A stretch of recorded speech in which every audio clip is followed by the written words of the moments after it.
Hi, I'm Mike Massimino, and this is Inside the International Space Station. Well, not really. You feel like you're not missing everything. Tell people we can call them, but they can't call us. Give me a break. Don't call so much. For grandkids floating in space.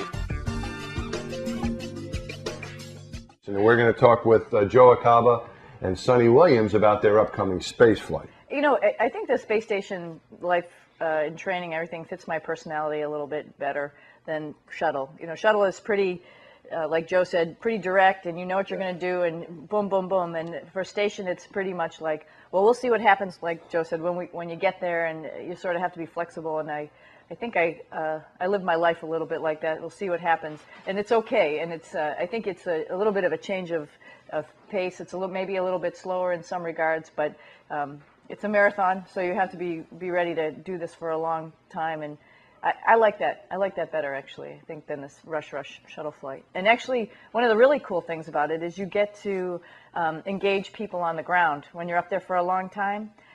Folks know that we're going. We're launching out of Kazakhstan, so it's a long trip. It's expensive.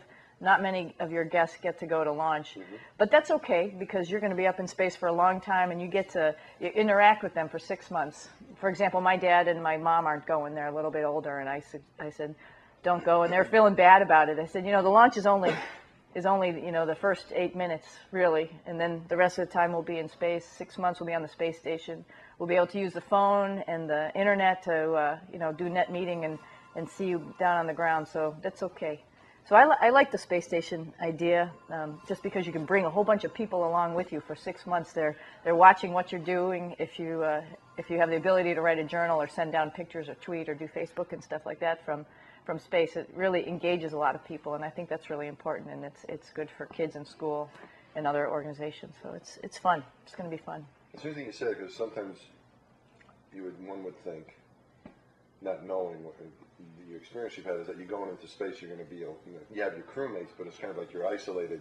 Yeah. You know, you're in your own world, more or less, but almost literally. You know, you're off the planet. Everyone else is here, right? And you're like everybody else is here, and you're up there. But really, the way you describe it is that you're actually connected. Oh yeah, I think so. I think you bring everybody along. My sister said last time I would write a journal on Sunday night, so they would get up, her and her friends, and at work they would all get it in their inbox on Monday morning, and they would read it, and it was like it's like the New York Times or the Boston Globe. They were like, hey, after you come back, you have to keep writing a journal, because every Monday morning we read your journal. And I said, oh, no way.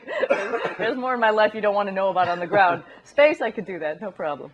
You find you have more time to do that stuff in space than you do on the ground too, because you get back to Earth, and it's crazy. You get back into the routine where maybe you have even more time. Yeah, I think up in space you do. You feel like you're, from my last flight, you feel like you're rushed because you have a lot of stuff on the timeline that you're trying to do all the time. But they give you part of the weekend off. And, you know, it's a good thing because you got time to look out the window, time to enjoy the planet, and then time to try and relay that to the folks on the ground, because we're really lucky. You know, there's only a handful of us who get to see that. And I wish I could bring everybody, all my family and friends up here. You wouldn't believe how beautiful this is. And you try to capture it. And luckily, we now have 3D camera or 3D video camera and HD cameras up there. So we do the best that we can to send the stuff back down. But I think some of the human emotion is important too. You journal that and send that out, and people can sort of feel like they're there with you. Yeah. You mentioned, you know, the way you stay connected. On the flights I had, we didn't have a phone. We went to Hubble. Nobody was there. You know, if there's anybody there, we'd probably turn right back around. But the phone thing, you know, I've gotten calls from some of our friends from up there, and it's pretty hilarious when it happens. Have you had a lot of fun with surprising people? Oh yeah, do you like trick people? Do you do prank phone calls and order pizza? What is some of, I mean, because people must. That's a good idea. I mean, when I can give you ideas like that. Yeah. You can do stuff I would do. But because I didn't get it's a big thing to get a phone call from. So I mean, it must be. And we're astronauts, right? So when you call, do you have some funny experiences? I mean, just people don't believe it. They're like, no, where are you? Why are you calling? Or, we thought you were in space. When'd you come home? I missed it. But it is surprising to a lot of folks. They don't realize that actually we have a phone in space. And it's not your cell phone, but it is a phone. And when we have the great connection, we can call. And you can call anywhere. And it's great because it really does keep you connected to, your family, because we have video conference once a week, but it's a perfect thing to be able to remember everybody's birthday and be able to call them and say happy birthday. You listening, Joe? Well, now I got to make a list for birthdays. I didn't plan on doing that, but now they you're all in know I trouble. can use the phone. Yeah, holidays and stuff like that. At least you feel like you don't miss it entirely. I remember being put on speakerphone and folks down on the ground having a party, and you can hear, glasses chinking and stuff like that. And it's nice. It sort of connects. I think it's good for folks on the ground, but it's also really good for us because you feel like you're not missing everything when you're up there, and parties are going on and stuff like that, and you're, oh, I'm not there. If you can make a phone call down and everybody wants to talk to you and say hi, it makes you feel like you're involved. What about you, Joe? You get to use the phone on your first flight. Yeah, the phone is nice, and the good thing about the phone, we always tell people, we can call them, but they can't call us. Oh, Yeah, only one that's direction. key.